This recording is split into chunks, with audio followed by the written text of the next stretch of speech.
Okay, today's video lesson is going to be on Lewis structures and formal charges. Okay, a lot of times when you're drawing Lewis structures, if we look at something like carbon dioxide, most people should know to draw the carbon dioxide like this, where you got the double bonds on either side of the carbon. But what's to say that you can't draw it with a triple bond on one side and a single bond on the other? Okay, so if we follow our rules for Lewis structures, you could end up with two versions of CO2. Okay, so you should know this is the right one, but we're going to use what's called formal charges to explain why that happens. Now, before we do that though, let's just talk quickly about what a formal charge is.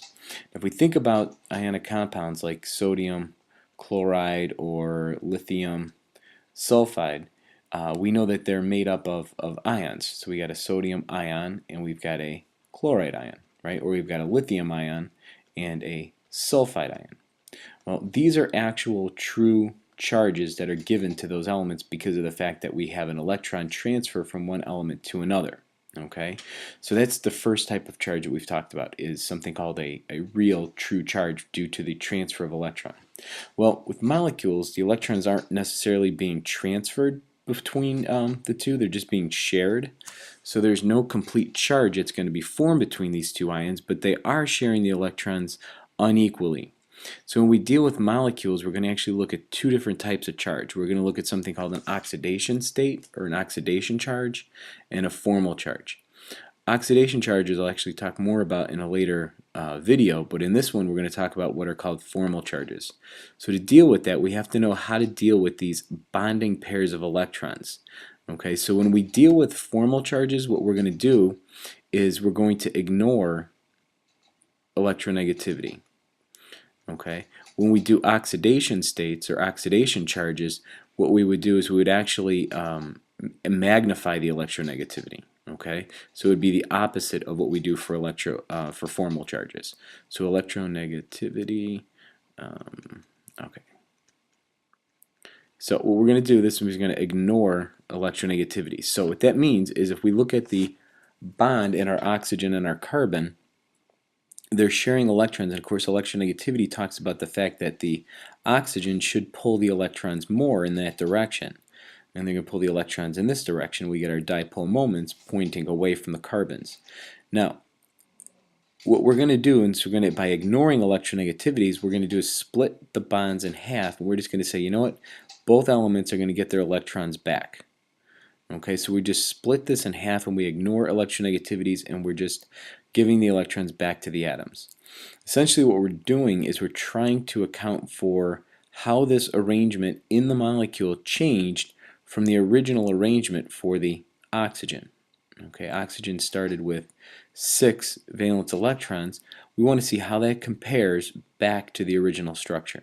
Okay, so I'm going to go through and I'll show you how to calculate formal charges, and then I'll show you what we do to determine the correct structure. Okay, so let's go ahead and look at our example for carbon dioxide, and here's your rules. So what you're going to do is you're going to have a formal charge. In order to calculate it, you're going to take the number of valence electrons, and this is from the periodic table. Okay, so you're going to look at the base element and how many valence electrons it originally had, and over here in this bracket what we're looking at is the atom in a bond. Okay, so we're looking at the atom in the compound. Okay, so in here we're going to compare the original element to the element in a compound. So what we do is we look at the lone pairs of electrons, and they take half of the electrons. Okay, so what I'm going to do is I'm going to calculate the formal charge of oxygen. Now I have two different oxygens, so I'm going to call this oxygen A, and I'll call this oxygen B. Now they're really going to be the same because of the way they look, because they have the same electron arrangement. So I'm going to do oxygen A, and I'm going to calculate the formal charge. So if I look at my periodic table, okay, we all know that the oxygen has a valence electrons of 6, okay, and carbon has valence electrons of 4. Okay, so that's the original element before it gets put into a bond. So I'm going to start with, for oxygen, 6, and this is going to actually be oxygen B as well. So I'm not going to do the calculation twice because it's going to be the same thing. And then for carbon, I'm going to start with 4. Then I look at the electrons in the lone pairs. I have 1, 2, 3, 4. So I'm going to subtract out 4 plus 1/2 the number of bonding. Because remember I said we're going to split this in half and give the electrons back to each element. So therefore, I'm going to have 2 electrons, because each double bond has 4 electrons. So 2 electrons back to the original element, in this case oxygen. So that would be 4 plus 2 gives me 6. So 6 minus 6, of course, is 0. And I do the same thing for carbon. Now carbon has no bonding pairs of electrons, right? There's no lone pairs of electrons on the carbon, but for each of these bonds I split them in half. I get 1, 2, 3, 4. So I'm going to add 4 and I'm going to get 0. Okay, so my formal charges for the oxygen here is going to be 0. For carbon it's 0, and for the oxygen it's 0.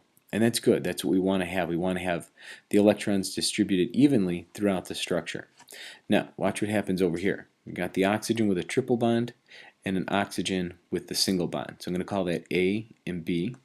And I take oxygen A and I calculate it just like I did before. So starting with 6 minus 1, 2, lone pairs of electrons. And then I split this in half. So 1, 2, 3 plus 3. So now I'm going to have 6 minus 2 plus 3, which gives me, not 5, but 1. Okay, so this has a formal charge of plus 1. Notice I write the charge in front, not like I do for actual ions where I put it in the right behind it, I put it in front.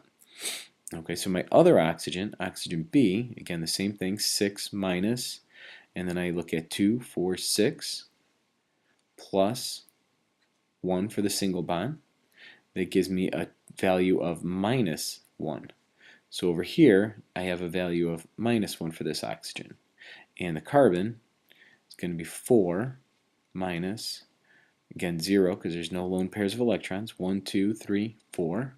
So plus 4 gives me a value of 0. So the carbon is 0. Okay, so what does this mean? What do these charges that I'm putting in here mean? Well, when the atom oxygen goes from its elemental state, or the way that we find it on the periodic table, it has 6 valence electrons. So when it bonds, these electrons here bond with the carbons. And that's what makes sense of, it seems to work when we write carbon dioxide in this fashion. Over here, why would this oxygen, this one over here with the single bond, why would it have 1, 2, 3, 4, 5, 6, 7? Why would it have 3 sets of lone pairs of electrons? In the original state, it only has 2. So why would it do that? Why would this one lose its electrons? See, it doesn't make any sense for it to have done that. So what that means is that this oxygen, going from its original state, somehow, some way when it forms this bond, has gained an extra electron, whereas this one has lost it. And it doesn't make any sense. There's no way you can really explain that, because both are oxygen, so they both should have the same electronegativity. There's no reason why electrons would move this direction in the molecule. Okay, so point is, what you're looking for is the numbers to be as close to 0. You want them to be 0, like over here. This is good. So you want the formal charges to be 0 or as close to 0 as possible. So if you can get one that's all zeros, that's going to outweigh one that has positives and negatives in it. Okay? So now if it does have a charge, like let's take a look at one that has a charge in it. Let's take a look at sulfate. Okay, since it's a sulfate ion, there's a 2- charge on here. Okay, now when I look at that 2- charge, what that means is that 2 extra electrons have gone into the structure. Okay, so in this SO4, 2 extra electrons have been put in to make it overall -2. So where did they come from? Well, let's go ahead and calculate formal charges.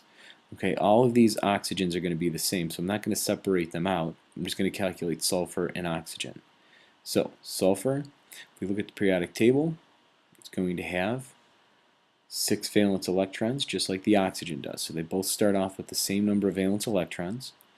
Okay, so 6 valence electrons here, minus, and again we look at the number of lone pairs of electrons around sulfur. There are 0, plus 1/2 from each of the bonds. So therefore I have 4. So what if I look at calculating this? It's going to be +2. Okay, oxygen is going to have 6 in the beginning, minus 2, 4, 6, and we're going to have plus 1 because you're going to break each of these bonds in half. Okay, so therefore we calculate this, we end up with a minus 1. So we get minus 1, minus 1, minus 1, minus 1, and for the middle we get plus 2 for that sulfur. So if I add up all these formal charges, minus 1, minus 1, minus 1, that's minus 4, and plus 2 gives me a net result of 2 minus, which matches the overall charge of the ion, which is good.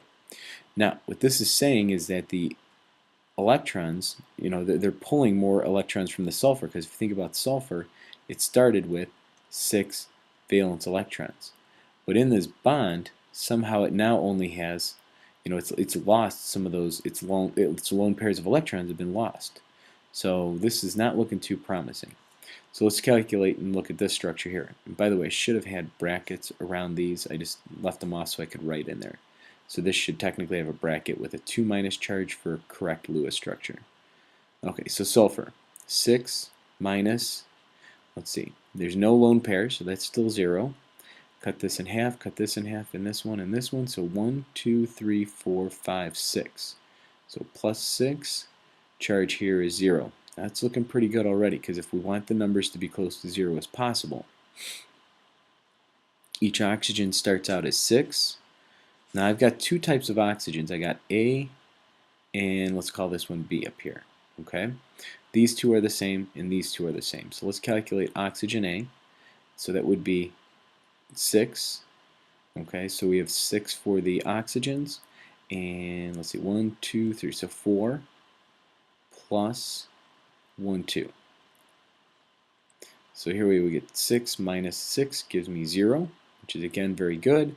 And B, we look at 6 minus 2, 4, 6 plus 1.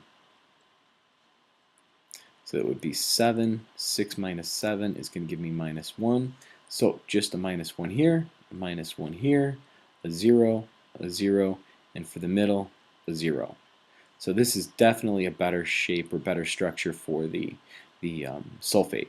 Now, if you go back and try to explain that, looking at the structure, why is it that this oxygen and this oxygen get that lone, why is it that they're getting that extra electron? And that's what we're seeing here. We're seeing where are those two electrons at.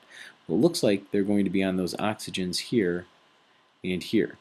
Okay, but remember, this isn't really the right structure, because if we have the lone pairs, so if we got a double bond and a single bond in here, you should draw this as a resonance structure, right? So that means that those electrons aren't really there and there, they're also here and here at the same time. That's where the whole quantum mechanic thing gets kind of confusing with the electrons moving around.